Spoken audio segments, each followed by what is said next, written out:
নমস্কার বন্ধুরা, আমি মধুমিতা। একটা চটজলদি রান্না, সবসময় তো রান্না করতে ইচ্ছে করে না, মনটাও ভালো থাকে না, অথচ করতেই হবে, নাহলে খাবো কি, তাই না?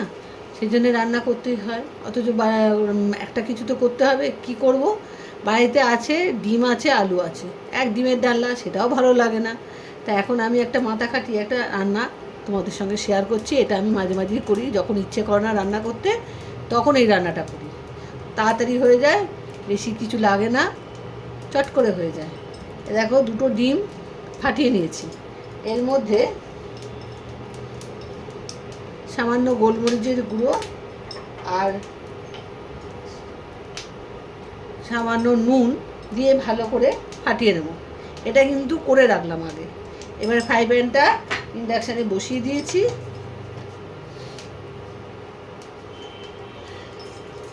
এক চামচের মতো সর্ষের তেল দিচ্ছি। এই রান্নাটা কিন্তু সর্ষের তেলে হবে।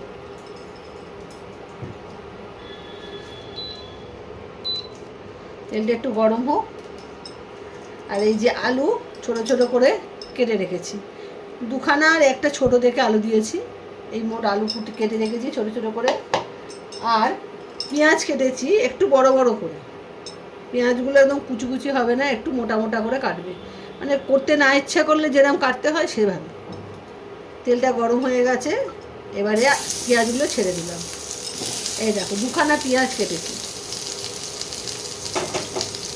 পেঁয়াজগুলো একটু ভাজা ভাজা করে নিই।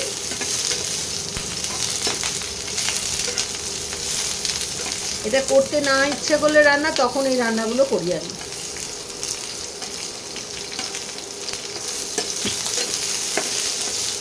একটু ভাজা ভাজা হবে, বেশি ভাজা কিন্তু করা যাবে না। আর এরা মোটা মোটা করেই কেটে নেবে। এই সামান্য একটু ভাজা ভাজা হয়েছে, এবারে আলুগুলো ছেড়ে দেবো।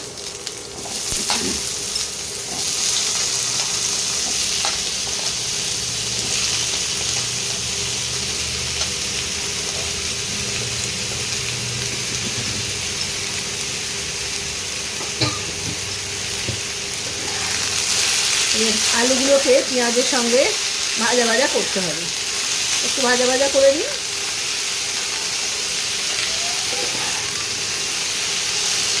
এগুলো সামান্য ভাজা ভাজা হয়ে গেছে, এর থেকে বেশি ভাজার দরকার নেই। এবারে প্রথমে দেবো স্বাদ মতো নুন,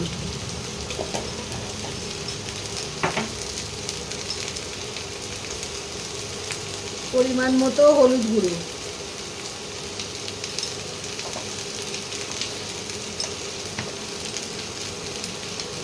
যে যেরকম ঝাল খাবে সেরকম ঝাল লঙ্কার গুঁড়ো, আর কাশ্মীরি লঙ্কার গুঁড়ো আন্দাজ মতো। এবারে ভালো করে মিশিয়ে নিই।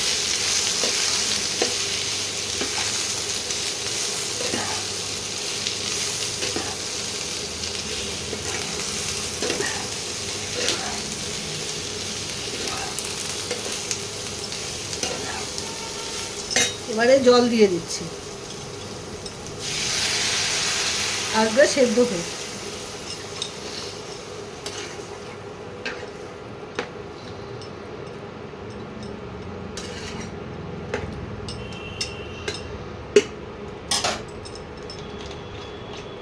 আর দুটো কাঁচা লঙ্কা, গোটা কাঁচা লঙ্কা দিয়ে দিলাম। যার ঝাল বেশি লাগবে সে মেখে খাবে।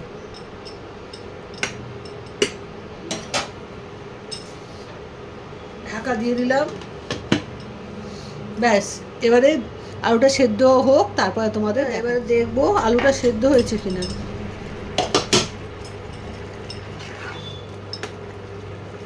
হ্যাঁ, আলু সেদ্ধ হয়ে গেছে।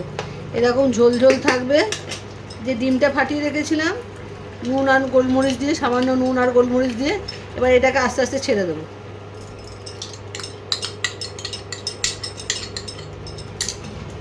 দিয়ে এটাকে আস্তে আস্তে নাড়াবো। এবং গ্যাসের এটা হাইতে রেখে দেবে। আমিও টেম্পারেচার হাইতে রেখে দিয়েছি। এবার দেখো, গায়ে মাখা মাখা হয়ে যাবে। একটু ঝোল ঝোল থাকতে থাকতে করবে, তাহলে জিনিসটা গায়ে মাখা মাখা, বেশি শুকনো হয়ে গেলে কিন্তু একেবারে ভালো হবে না, একটু ঝোল রাখতে হবে। এই দেখো,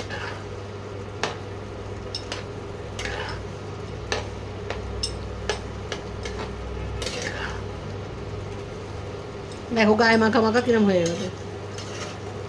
একটু ফুটতে দিতে হবে যাতে ডিমটা একটু সেদ্ধ হয়ে যায়। খুব চটজলদি রান্না, বেশিক্ষণ সময় লাগে না, খেতে খুব ভালো হয়। এই দেখো ঝোলটা পুরো গায়ে মাখা মাখা হয়ে গেছে। এবার ডিমটাও আস্তে আস্তে সেদ্ধ হয়ে যাবে, একটু ফোটালেই ডিমটা সেদ্ধ হয়ে যাবে। আর সামান্য একটু সর্ষের তেল ওপর থেকে ছড়িয়ে দেবে, ডিমের কাঁচা গন্ধটা আর থাকবে না। দিয়ে ভালো করে নাড়িয়ে আর রান্নাটা, গ্যাসটা বন্ধ করে দেবে বা ইন্ডাকশানটা বন্ধ করে দেবে। আমারও রান্না কমপ্লিট। এবারে আমি ভালো করে তেলটা মিশিয়ে দিয়েছি, এবারে রান্নাটা বন্ধ করে দিচ্ছি, ঢেলে তোমাদের আবার দেখাবো। বাটিতে ঢেলে ফেলেছি। একবার তোমরা করে খেও, যখন রান্না করতে ইচ্ছা করবে না তখন এই রান্নাটা করবে। আমি তাই করি, যখন ইচ্ছে করে না রান্না করতে তখন এই রান্নাটা চটজলদি, কম খাটনিতে রান্নাটা খুব সুন্দর খেতে হয়। কিন্তু কেউ বলতে পারবে না আমার শরীর খারাপ, আমি পাচ্ছি না সেই জন্য রান্না করিনি। রান্না ঠিক করে দিয়েছি, খেতেও খুব ভালো হয়, অথচ খাটনি কম। পুরো ভিডিওটা দেখে রান্নাটাও একবার অন্তত করে খেয়ে দেখো কেমন লাগে, খুব ভালো লাগে খেতে। রুটি দিয়ে তো দুর্দান্ত, রাতের তরকারির পক্ষে আইডিয়াল। রাতে রুটি দিয়ে খেতে খুব ভালো লাগে, রুটি বলো পরোটা বলো, খুব ভালো লাগে খেতে। পরোটা করলে এত ঝোল রাখবে না, একটু গায়ে মাখা মাখা করবে। রুটি দিয়ে খাবে বলে একটু ঝোল রেখেছি, অল্প মানে কাই আছে রুটি দিয়ে খাবে বলে। আর পরোটা করলে এটা রাখবে না, একদম গায়ে মাখা মাখা করবে, তাই খেতে আরও ভালো হবে। পুরো ভিডিওটা দেখো আর বন্ধুদের মধ্যে শেয়ার করো, নিজেরা রান্না করে খেও এই রান্নাটা। আজ তাহলে আসি, আবার একদিন আর একটা রান্না নিয়ে তোমাদের সামনে আসবো। Bye bye.